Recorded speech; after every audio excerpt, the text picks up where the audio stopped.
Un segundito. Bueno, ya pueden ver mi pantalla, ¿verdad? Ya está ahí compartida la pantalla. Sí, doctor. Ya. Bueno, vamos a tratar de dar hoy dos temas.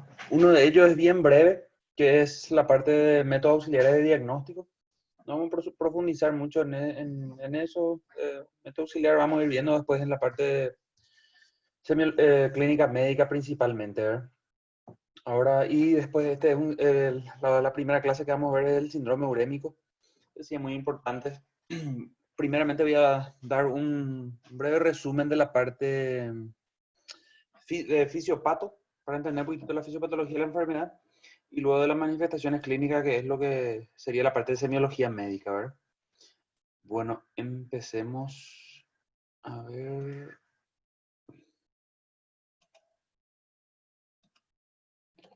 Disculpen en estos días, como ustedes saben, lastimosamente perdimos a dos compañeros de trabajo y por respeto y por la misma, no sé, sensación de impotencia y de una incapacidad psicológica y emocional, no pudimos estar cumpliendo con las clases. Y bueno, esta semana vamos a tratar de seguir.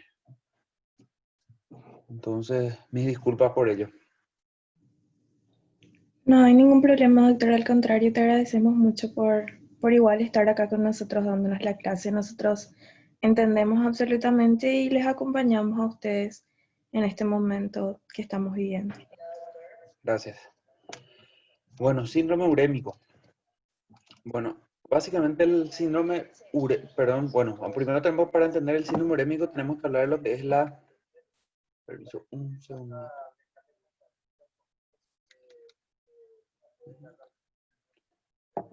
Bueno, el síndrome urémico es la manifestación final ya de una enfermedad progresiva, ¿verdad? ¿Cuál es la enfermedad renal crónica, ¿verdad? Nosotros vemos acá un riñón sano y acá un riñón de un paciente ya con una enfermedad renal crónica, ¿verdad? Y esta enfermedad renal crónica es la cual finalmente eh, puede llegar a una uremia.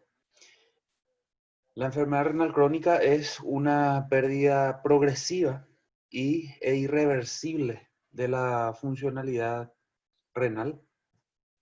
Se van acumulando sustancias tóxicas en el organismo debido a que el riñón pierde su capacidad para filtrar, para eliminar estas sustancias, excretarlas.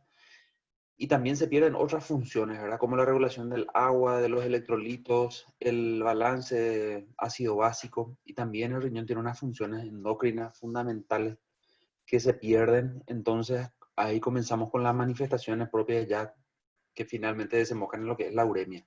Más adelante que afecta todo el organismo, ¿verdad? Varios sistemas eh, son afectados, ¿verdad? Por esta falla renal. Bueno, un poquito de fisiopato. Sabemos que cada nefrona lleva a cabo unas funciones: filtrado, luego excreción principalmente, reabsorción también, ¿verdad? El filtrado glomerular normal va entre 90 hasta 125 ml en minuto. Imagínense, estos serían 180 litros día de filtrado de sangre. Es muchísimo, ¿verdad?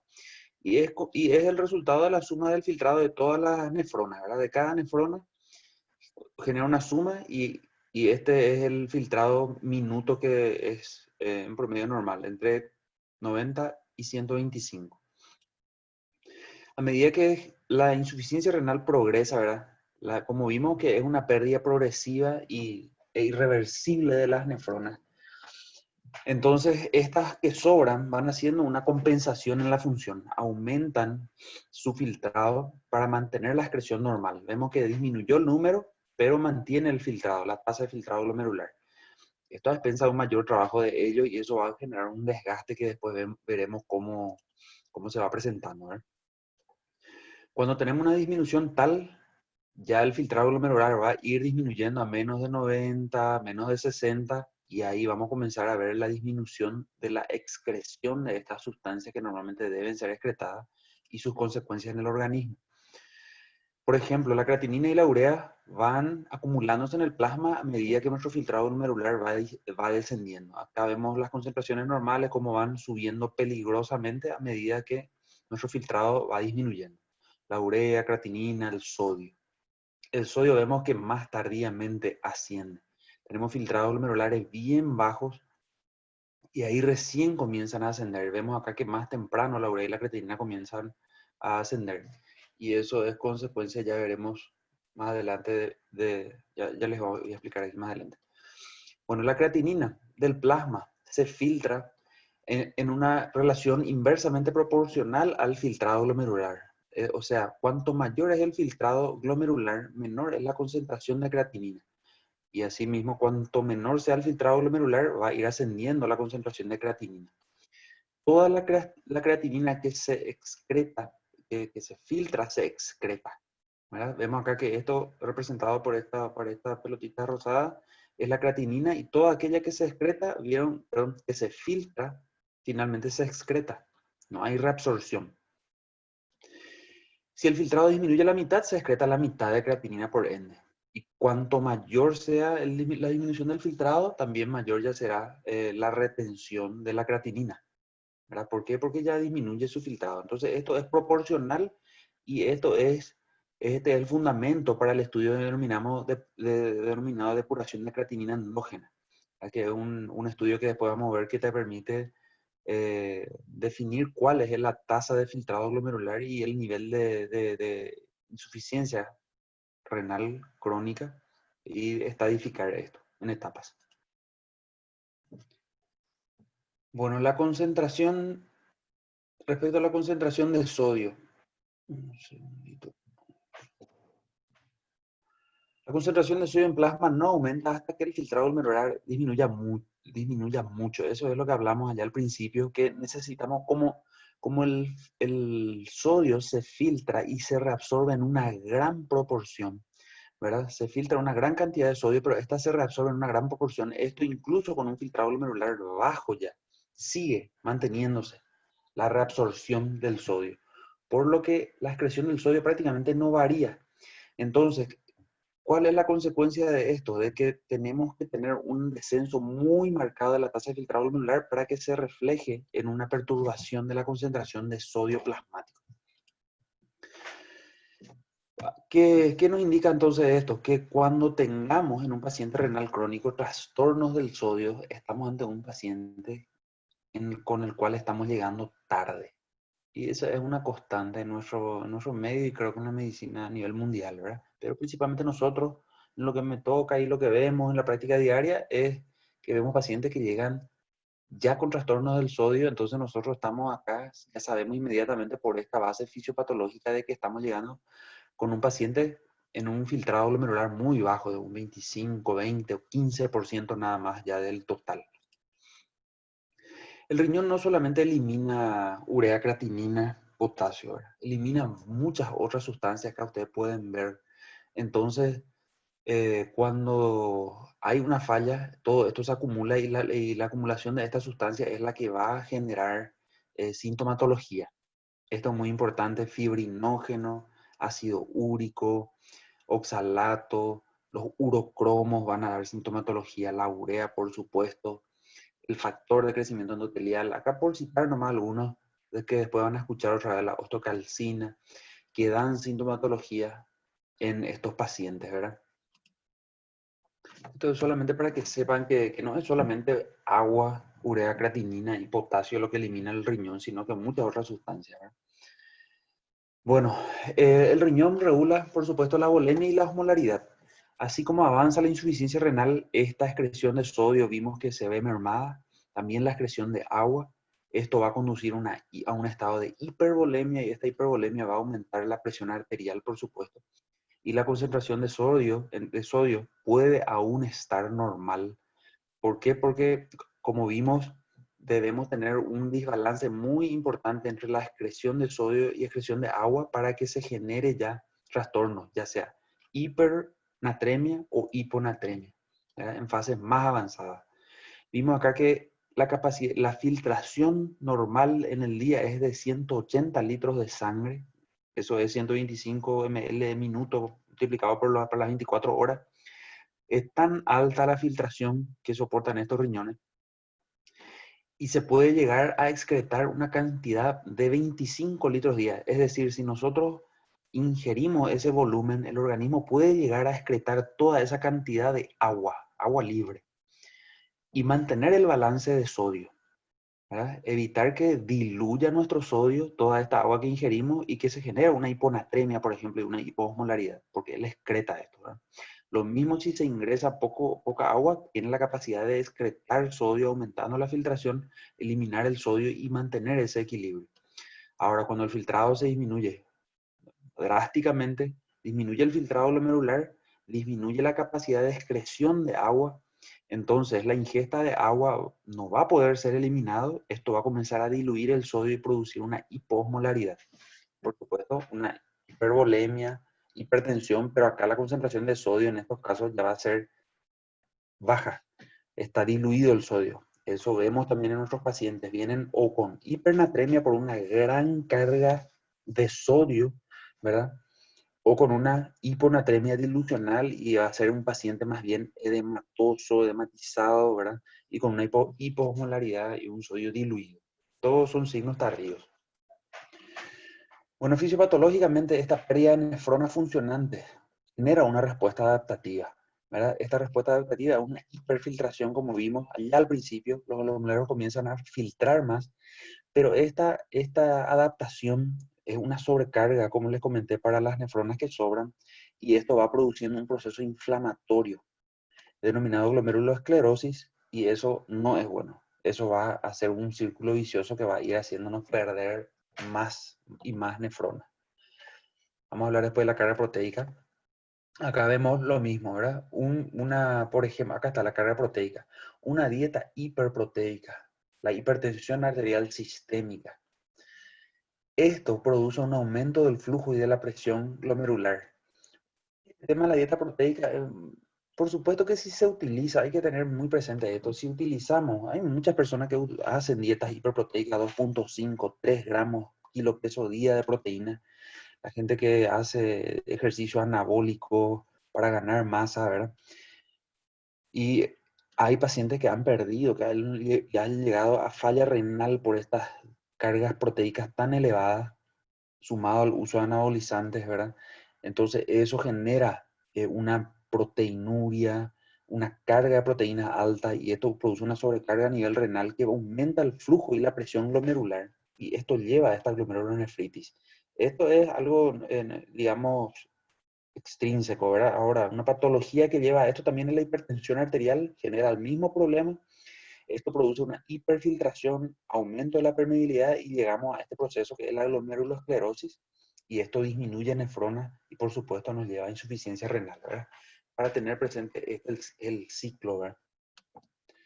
Lo mismo acá, ¿verdad? Disminución de las nefronas, hipertrofia de las glomérulas, de las nefronas, ¿verdad? Para compensar glomerulosclerosis. La proteinuria, ¿verdad? Acá en este punto, vasodilatación preglomerular, aumenta el flujo en la nefrona, aumenta la presión capilar, produce proteinuria. Y todo este proceso es lo que nos va a llevar a una insuficiencia renal progresiva. Más de lo mismo. Este es un repaso, bueno, para ver cómo el deterioro renal no solamente afecta agua, no solamente afecta medio interno, ¿verdad? Afecta mucho más que ello. Vamos a ver acá. La pérdida del manejo de agua de electrolitos produce poliuria, puede producir isostenuria, disminución del sodio, aumento del potasio, ¿verdad? Poliuria, oliguria también, por supuesto, ¿verdad?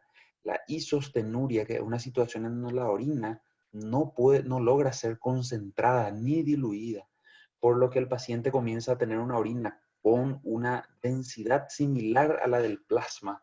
O sea, su osmolaridad es similar a la del plasma. Es decir, no se concentra ni se diluye, por lo que el riñón no va a lograr cumplir su función de excretar o retener la sustancia que deba retener, conservar, ¿verdad? Por ejemplo, acá esto es patológico, retener hidrogeniones, pérdida de bicarbonato que debería retenerse para mantener un buen equilibrio, lo que lleva a una acidosis metabólica, retención de drogas o sustancias tóxicas que normalmente tienen que ser eliminadas por el riñón, aumento de urea, creatinina, ácido úrico, etcétera. También esto todo englobado se altera, genera alteraciones en el metabolismo fosfocálcico. Es algo muy complejo esta parte, pero una función tan fina que el riñón lleva a cabo. Vamos a ver después cómo afecta esto todo el organismo, todo el cuerpo. Se libera renina, esto produce hipertensión arterial y esto nos va a meter en un círculo vicioso que ya vimos. Y la eritropoyetina, que se genera a nivel renal, también comienza a disminuir con descensos también todavía más bajos, como 60 de filtrado glomerular. Ya se genera déficit de eritropoyetina y comenzamos con la anemia de las enfermedades crónicas, ¿verdad? Entonces, esto es un resumen de lo que podemos tener, ¿verdad? Esta es la progresión en estadios de la enfermedad renal. Vimos que entre 125 a 90 es lo normal, pero podemos tener filtrados normales, pero tener ya enfermedad. Sería el estadio 1 de la enfermedad renal, en donde tenemos un filtrado glomerular normal, pero ya hay un daño renal que muchas veces se expresa solamente por microalbuminuria. Es el estadio 1. Luego ya tenemos un estadio 2 entre 90 a 60, un estadio 3, 60 a 30, un estadio 4 o pre-falla renal terminal, ¿verdad? Enfermedad terminal, y el estadio 5, ¿verdad? Entonces sería más o menos esta la distribución de los estadios de la enfermedad renal. Esto solamente para retratar. Los pacientes en su mayoría ya llegan con un estadio 2. Hablamos de que cuando llegamos a 60 filtrado glomerular ya comenzamos a tener déficit de eritropoyetina, comenzamos a ver pacientes con anemia. O sea, ya es generalmente tardío. Tendríamos que agarrarle en este punto.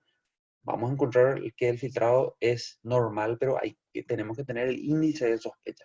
Paciente hipertenso, diabético, entonces sospechar de que podrían estar ya, a pesar de su filtrado glomerular, en un estadio 1, buscar microalbuminuria y investigar factores de riesgo para poder revertir este proceso continuo que sabemos que es progresivo e irreversible, lastimosamente. Bueno, acá pérdida de masa renal funcionante, más de lo mismo, degradación. Esto es muy interesante, que el riñón degrada ciertas sustancias, entre ellas, por ejemplo, la insulina. Entonces, los pacientes muchas veces diabéticos que están usando insulina comienzan a mejorar de su diabetes y es como que comienzan a requerir menos dosis de insulina y finalmente algunos es como que ya abandonan la insulina porque comienzan a tener hipoglicemia. Es como que dicen ellos, me curé de mi diabetes, dejé de requerir insulina.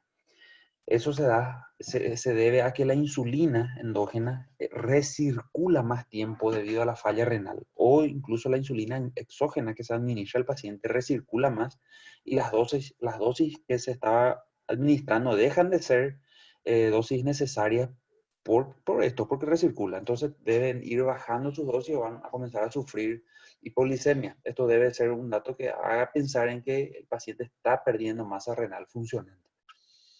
Vimos la vitamina D, eritropoyetina, el metabolismo de la anemia, y la vitamina D también se sintetiza en los riñones y por ende el metabolismo cálcico acá va a estar comprometido. Se aumenta la producción de renina y esto va a generar hipertensión. Y esto es un resumen. Vamos a pasar. Bueno, las manifestaciones clínicas. Esto es muy importante. Cuando vean los pacientes renales les va a llamar la atención. Con el correr de la experiencia y de los meses y años, va a ser tan fácil poder diagnosticar esto. Viéndole a los pacientes, vamos a encontrar que la piel de estos pacientes normalmente refiere mucha picazón, ¿verdad? Tiene causas multifactoriales, ¿verdad? Está relacionada a citoquinas inflamatorias, depósitos de calcio en la piel seca, el hiperpara, que vamos a hablar después, el hiperparatiroidismo, los urocromos que vimos que se retienen, son sustancias que se retienen. Y este prurito es de muy difícil manejo porque, como vemos, es multifactorial. Entonces no hay una medicación mágica que resuelva todo esto si vimos que son muchas causas. Estos pacientes tienen una pigmentación típica debido a los depósitos de urocromos y vemos que tienen un color pálido, ocre, y terroso, aspecto terroso, ocre, ¿verdad? Entonces es una coloración muy característica que cuando les ves, los reconoces rápidamente. La foliculitis perforante también es debido a trastorno de circulación en los pacientes, la calcifilaxis, que es un problema también circulatorio, ¿verdad? Por depósito de calcio, la pseudoporfiria también, que es las lesiones cuando el paciente se expone al sol, todos son consecuencia de retención de estas sustancias, ¿verdad? El prurito, y vemos acá eh, consecuencia del rascado, ¿verdad? Importante. La piel seca, hay consecuencia aquí, imágenes de consecuencia de rascado, el prurito. También podemos tener manifestaciones gastrointestinales muy comunes, la anorexia, las náuseas y vómitos. Estos ya son manifestaciones de la uremia, propiamente dicha, la anorexia todavía en la falla renal, y la uremia típicamente da los vómitos. La aversión de la carne es algo que debe llamar muchísimo la atención. Hay muchos pacientes que no se estudian, no se hacen ningún tipo de estudios paraclínicos, laboratoriales, ¿verdad? Pero ya refieren la aversión a la carne muchos meses antes, y es un hallazgo muy característico, ¿verdad? Que debe llamarnos la atención. Ascitis ya en pacientes que van reteniendo líquido, problemas con la percepción de los sabores, las estomatitis, el feto urémico, que es algo tardísimo ya, es un olor amoniacal ya por la retención y los metabolitos de sustancias nitrogenadas en la saliva. Dan un olor muy característico ya en el aliento de estos pacientes, ¿verdad? Estas son manifestaciones gastrointestinales del síndrome urémico y de la falla renal en estadios avanzados ya, ¿verdad?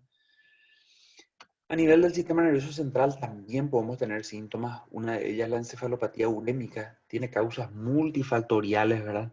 Puede ser edema cerebral, también retención de estas sustancias, ¿verdad? La urea altera la osmolaridad plasmática, y cuanto ustedes la fórmula de osmolaridad van a ver que se considera el sodio, se considera también la urea y la glucosa. Entonces, cuando tenemos valores muy elevados de urea, la sangre se vuelve altamente la, hiperosmolar. Y esa hiperosmolaridad va a generar una deshidratación a nivel del cerebro, y esa deshidratación va a tener sus consecuencias que se van a traducir en encefalopatía, ¿verdad? Al principio el paciente puede tener anorexia, luego náuseas, luego ya va a avanzar a un insomnio, confusión, disminución de la libido, ¿verdad? Son manifestaciones tempranas. A medida que la encefalopatía va avanzando, el paciente puede tener disminución del estado cognitivo, disminución del estado de conciencia en casos más avanzados, ¿verdad? Y en la severa confusión, desorientación, asterixis y estupor y coma. Es el denominado coma urémico. Estas son las fases más ya avanzadas de un coma urémico, de una encefalopatía urémica, ¿verdad? Ya hay un desequilibrio en estos casos de los receptores GABA-minérgicos, aumento del calcio, y un desequilibrio entre los neurotransmisores excitatorios e inhibitorios, ¿verdad? Llevando a esto, ¿verdad? El coma urémico como manifestación final. El riñón y el sistema cardiovascular están muy relacionados. Estos pacientes con síndrome urémico y enfermedad renal crónica, es importante que sepan que finalmente fallecen de causas cardiovasculares en su mayoría. No de trastorno de la uremia propiamente dicho, ni del medio interno, sino que la mayoría de ellos por enfermedad cardiovascular, principalmente cardiopatía isquémica, eventos cerebrovasculares, ¿verdad? Podemos tener desde hipertensión, miocardiopatía hipertensiva, miocardiopatía dilatada, cardiopatía isquémica, pericarditis urémica, vasculopatías periféricas y accidentes cerebrovasculares, ¿verdad? Como manifestaciones cardiovasculares. Acá vemos un ejemplo de un electro en donde llama la atención supradesnivel prácticamente en todas las caras, ¿verdad? Vemos que tenemos acá un supradesnivel en B2, B3, B4, B5, B6, prácticamente todas las caras, pero la concavidad es superior. Entonces, esta elevación del ST difuso con concavidad superior debe hacer pensar en una entidad, ¿verdad? Que vamos a ver un poquitito más adelante, es una pericarditis, se denomina pericarditis urémica, y esta pericarditis urémica puede, si progresa, asociarse a esto, un hallazgo clínico ya, una ingurgitación yugular sostenida, permanente en un paciente prácticamente en vertical, ¿verdad? Y esto se ve ya cuando hay un taponamiento pericárdico, ¿verdad? Primero podría comenzar así como una pericarditis urémica, ¿verdad? En donde hay una elevación difusa del ST con concavidad superior. Si clínicamente se asocia a esto ya podría ser un taponamiento, una emergencia médica. Y el taponamiento pericárdico en pacientes urémicos, ¿verdad? Se ve, hay que pensar en esto para diagnosticar. Acá vemos otra complicación, pero en este caso vemos supradesnivel del ST en donde tienen una convexidad superior, ¿verdad? Y estos ya tienen una distribución vascular, ¿verdad? No es difusa como en el otro caso, ¿verdad? Vemos que en espejo hay depresión en derivación acá B1, B2, B3, B4, ¿verdad? Y supradesnivel acá en cara inferior, ¿verdad? Y vemos que se correlaciona acá, una obstrucción acá, un infarto en cara inferior. Podemos tener entonces en distintos puntos dependiendo de dónde sea la oclusión y eso se va a traducir en un hallazgo que se correlaciona con esta distribución vascular en el electrocardiograma a diferencia de la pericarditis urémica que es difusa y eso va ya con un cuadro de cardiopatía isquémica, en este caso el ejemplo de un síndrome coronario, un infarto con elevación del ST, una de las principales causas de muerte en estos pacientes, ¿verdad? La hipertensión afecta a casi un 90% de estos pacientes. Se debe a la retención hidrosalina, como vimos, y la activación del mecanismo renina-angiotensina-aldosterona. Y es un círculo vicioso. Terminan en insuficiencia cardíaca congestiva, edema pulmonar, también edema periférico, ¿verdad? Y es consecuencia de la sobrecarga hídrica, la anemia que produce un estado de hiperdinamia, todo esto sobrecarga el sistema cardiovascular en forma tremenda. Y estos pacientes renales vimos que incluso la anemia se correlaciona también con mayor mortalidad, el grado de hipertrofia del corazón se relaciona con mayor mortalidad. O sea, es importantísima esta relación que hay, ¿verdad? Esto como siempre le comento a los chicos, no recuerdo si les comenté ya a ustedes en una de las clases, eh, los órganos están en constante comunicación, es una charla que están teniendo constantemente, pero es una charla muy privada. Entonces nosotros al entender esta fisiopatología podemos meternos en la charla y entender qué es lo que están conversando, cómo están conversando y de ese modo nosotros podemos intervenir cuando ya lleguemos a la parte de clínica médica, intervenir en esa charla, mediar un poquitito en esta discusión porque nos están llevando bien acá muchos órganos y la fisiopatología nos permite esa facultad, esa competencia de poder meternos, entender, comprender y mediar. Eso es muy importante manejar. El sistema hematológico también está afectado, vimos ya esto, anemia, la uremia produce una disfunción plaquetaria con número normal de plaquetas, entonces no se sorprendan, muchas veces estos pacientes con uremia hacen hemorragia, hacen sangrado, sin embargo vemos que la crisis es normal y las plaquetas están con un recuento normal, ¿verdad? Es por una disfunción plaquetaria que se presenta. También la falla renal vimos que disminuye la excreción de fibrinógeno, entonces vemos que hay un estado de hipercoagulabilidad y estos pacientes pueden sufrir fenómenos trombóticos, ¿verdad? Y también, por supuesto, hay inmunodeficiencia humoral y celular que predispone a infecciones y esto vamos a ver mejor después en el síndrome nefrótico, que es muy interesante la explicación del por qué estos pacientes se infectan más. La caquexia que se puede ver en todo paciente con enfermedad crónica. Se puede ver en los riñones. Este es un paciente que tiene una caquexia de origen renal. Y también está el otro lado en donde los pacientes están totalmente dematizados, ¿verdad? Cuanto mayor sea la pérdida de proteínas, estos pacientes van a estar más edematizados, con más tercer espacio y van a tener un aspecto más de Michelin, ¿verdad? Se ve más en el síndrome nefrótico. Como la presión oncótica y la retención, los líquidos están en aumento, por la retención, el estado de hipervolemia, podemos ver derrame pleural. Normalmente bilateral, también se puede ver unilateral, pero normalmente es bilateral. En este caso vemos un derrame pleural izquierdo aislado, ¿verdad?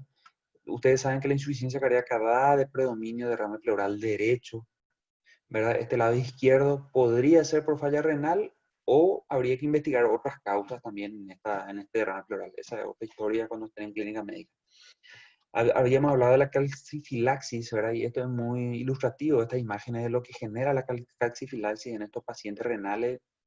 Lesiones sumamente frustrantes, no se puede mejorar mucho esto, por eso les digo, muy frustrantes, son depósitos de calcio en la microvasculatura, vaso de mediano y pequeño calibre, que producen estos trastornos así segmentarios y como es un proceso final después de muchos años de enfermedad, cuesta muchísimo, ¿verdad? Vemos que hay muchos cambios tróficos acá en este miembro, está diamatizado, cuesta mucho tratar esto, no hay que llegar, estos hallazgos son sumamente tardíos, por ende es muy frustrante en su manejo. Otro trastorno muy importante del hiperparasecundario, sabemos que el calcio, el riñón regula el metabolismo fosfocálcico. A medida que el daño avanza, disminuye la síntesis de vitamina D, por ende la absorción de calcio. Esta hipocalcemia va a estimular, la hipocalcemia va a estimular la paratiroides, y la paratiroides en un esfuerzo por mejorar el calcio va a comenzar a aumentar su PTH, su hormona que es la PTH. La PTH va a comenzar como con un pico a ir a trabajar sobre los huesos, va a desmineralizar estos huesos para liberar calcio otra vez en el torrente sanguíneo, y esto secundariamente va a generar consecuencias. Una de ellas es la denominada osteodistrofia y la osteomalacia, ¿verdad? Y este es el círculo también que se produce acá, ¿verdad? La hipocalcemia, aumento de PTH, esto va a remover el calcio de los huesos y va a generar osteodistrofia, ¿verdad? Consecuencias tremendas que tenemos que conocer la fisiopatología para bloquear esto y no dejar avanzar mucho, porque estos hallazgos ya son, esta es la osteodistrofia, la distrofia osteoquística de la columna, predispone a fracturas patológicas y el paciente, su calidad de vida, imagínate con una fractura acá, compresión, hernia, se disminuye marcadamente la calidad de vida, que es lo que buscamos nosotros conservar siempre, ¿verdad? Entonces recuerden, esta es una patología progresiva, irreversible, depende de nosotros diagnosticar precozmente, pensar en esto cuando encontramos un paciente ante nosotros, un paciente con factores de riesgo, paciente hipertenso, diabético, tiene todo el derecho de evolucionar a esta patología y está en nuestra mano poder diagnosticar precozmente, intervenir y después vamos a ver en clínica médica cómo evitar esta evolución y este desenlace que no queremos, ¿verdad? Bueno, esto respecto al síndrome urémico. Ahora les voy a hablar un poquitito de lo que es, a ver, ¿dónde está mi diapositiva? Aquí está.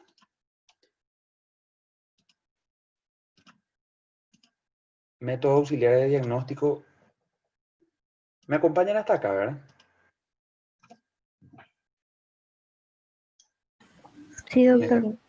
Bueno, discúlpame que fui un poco, creo que fue muy rápido.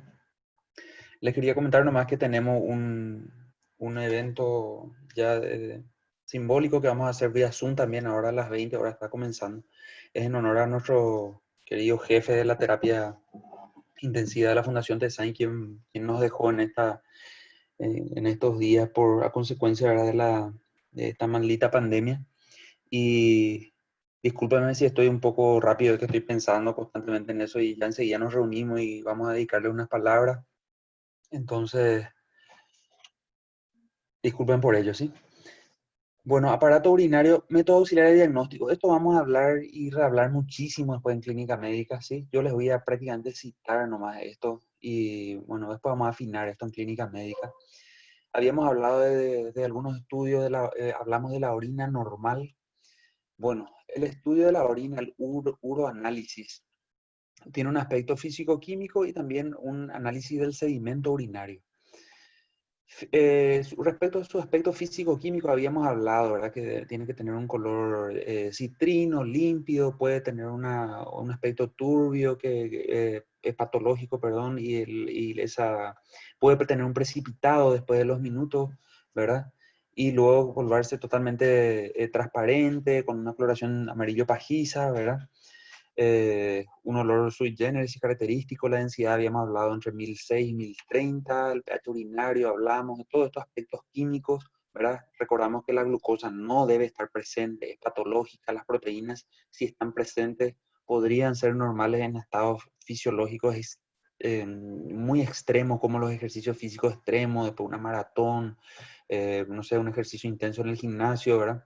La hemoglobina considerar trauma, considerar una mala interpretación por una mala toma durante el periodo menstrual.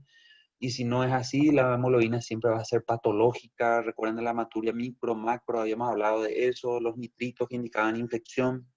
Recuerdan todo eso, habíamos hablado, ¿verdad? Ese es el aspecto físico-químico.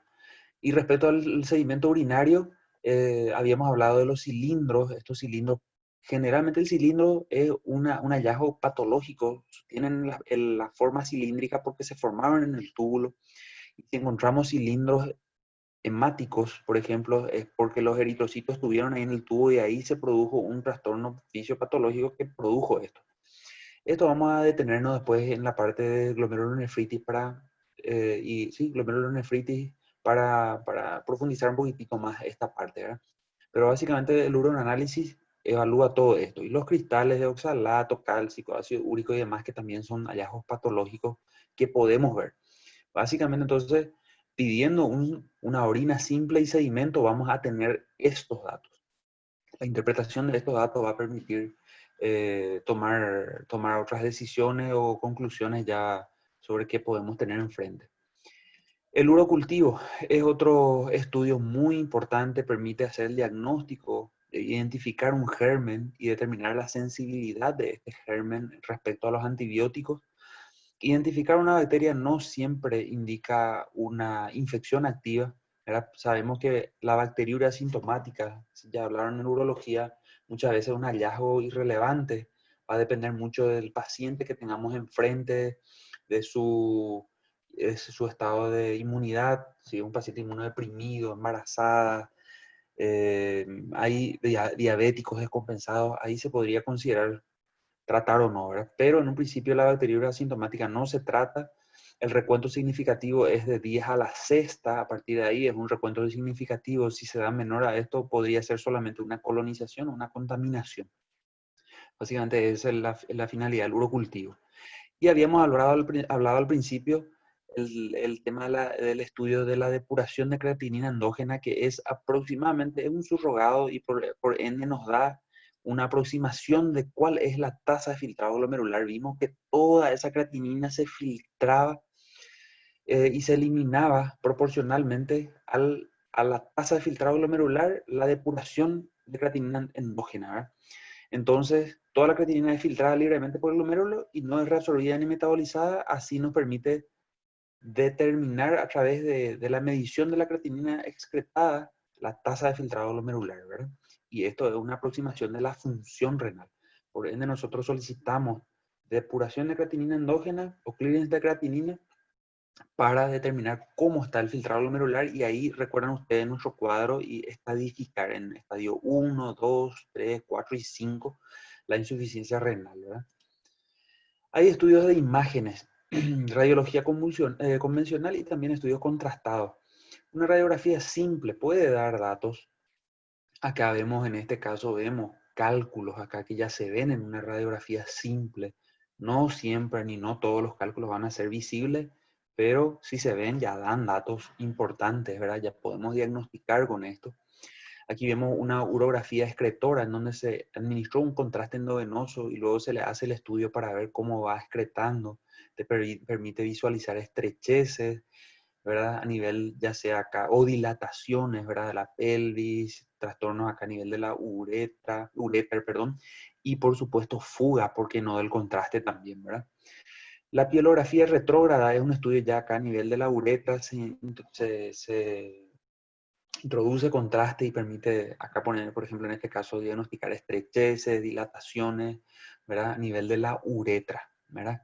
En la uretra peneana, prostática, etcétera, ¿verdad? También en casos de trauma se puede ver fugas del contraste, ¿verdad? Y la uretrocistografía es un estudio también, ya es un estudio contrastado, ¿verdad? En donde permite ver acá a través de la administración de contraste, la excreción.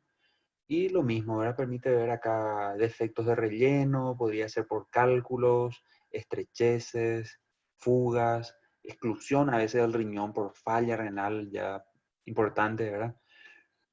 Entonces esta sería la utilidad de una uretrocistografía. La ultrasonografía hoy en día es muy útil, ¿verdad? Es un estudio que no tiene, no genera una noxa, no hay radiación de por medio, se puede hacer todas las veces que se quiera, un estudio rápido, se puede evaluar riñón, vías urinarias, también hay estudios en donde se puede aplicar el Doppler, ¿verdad? Y ver cómo está la vascularización de las arterias renales para las trombosis, vascularización renal de la corteza, también de los testículos, del escroto para diagnosticar tumores, infecciones. La transrectal es un estudio para evaluación de la próstata y también toma de biopsia más específica y precisa, ¿verdad? Entonces, ecografía peniana simple y con Doppler también para evaluar vascularización. Es un estudio muy útil la ecografía. La tomografía puede ser un Eurotac, que es un estudio simple, con una tomografía de alta resolución, te permite estudiar anatomía principalmente, de renal, urétere, presencia de los cálculos.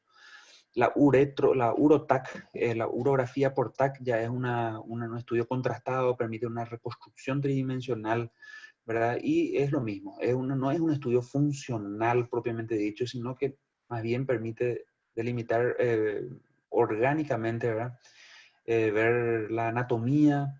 Sí, la excreción habla, por supuesto, de funcionalidad, pero no en forma muy precisa, como vamos a ver después los siguientes estudios que sí son mucho más precisos. Y el PET scan, también un estudio más nuevo, y este PET scan permite un estudio más preciso, se utilizan unos marcadores y es muy útil para el seguimiento de patologías neoplásicas principalmente, ¿verdad? Bueno, la resonancia magnética respecto a la anatomía, diagnóstico de trastornos, de malformaciones, trastorno orgánico en cuanto a su anatomía, es muy útil. Da imágenes de muy alta calidad, diagnóstico también de cálculos, no es lo ideal, tal vez la tomografía le supera la ecografía, pero también permite diagnosticarlo. La gammagrafía renal y el renograma isotópico sí permiten un estudio cuando queremos funcionalidad de los riñones. Te permite definir muy bien la funcionalidad, incluso en forma aislada de cada riñón. Podemos saber qué porcentaje de funcionalidad conserva un riñón sobre el otro, cómo está también la excreción renal, si es que hay una obstrucción, no solamente en cuanto a su funcionalidad y su estructura anatómica, sino que si la funcionalidad en cuanto a su excreción está conservada en cuanto a su funcionalidad y también anatómicamente si hay una obstrucción. También la parte vascular permite diagnosticar si hay algún trastorno en la vascularización. Y también estos estudios permiten hacer diagnóstico, por ejemplo, de la hipertensión y ver si la hipertensión es por una causa renal, por ejemplo, hipertensión de origen renal, por un trastorno vascular, por ejemplo. Entonces es un estudio muy importante, muy utilizado actualmente y principalmente para lo que es la funcionalidad. También el tema de los trasplantes, en centros que hacen trasplantes, es muy utilizado para ver cómo está la vascularización, ya que se hacen aquí suturas y necesitamos evaluar que esto esté permeable, que no haya trombosis y demás. Es un estudio muy importante también, un poco más nuevo y de alta utilidad. Y con esto concluimos, gente, lo que es la parte de la parte de síndrome urémico y métodos auxiliares de diagnóstico. ¿Tienen alguna duda, alguna consulta que quieran hacer? Estoy para escucharles.